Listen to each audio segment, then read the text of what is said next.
একজন শ্রেষ্ঠ ব্যক্তি কিভাবে হয়ে ওঠা সম্ভব, যার মধ্যে গুণ আছে, শিক্ষা আছে, শুভ চেতনা আছে, যিনি সৎকর্ম করেন? কিভাবে হব সেই ব্যক্তি যার মধ্যে জ্ঞান আছে? শুধুমাত্র স্বচ্ছ থাকলে তো তা হওয়া সম্ভব নয়।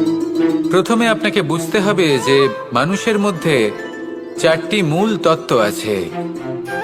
প্রথম হলো তার শরীর, যার দ্বারা উনি যে কোনো কর্ম করে থাকেন। দ্বিতীয় তত্ত্ব হলো তার মন, যার দ্বারা কোনো কর্ম করার জন্য সে নিজেকে প্রেরণা দিতে থাকে। তৃতীয় তত্ত্ব হলো বুদ্ধি, যে কর্ম আমরা করতে চাই, যে লক্ষ্যে আমরা পৌঁছতে চাই, সেটা আমরা কিভাবে কোন পথে করব সেটা স্থির করা যায় বুদ্ধি দিয়ে। আর চতুর্থ তত্ত্ব হলো আত্মা। আত্মা হলো এমন এক তত্ত্ব যার কোনো সমাপ্তি নেই।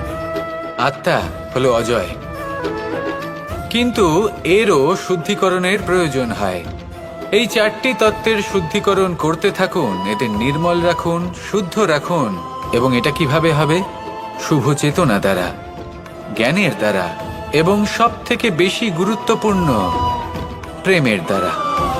এই জল যে কোনো জ্বালা দূর করে, আগুনকে নিভিয়ে দেওয়ার ক্ষমতা রাখে, অবিরল অবিচল ভাবে প্রবাহিত হতে পারে, একে কেউ বাধা দিতে পারে না।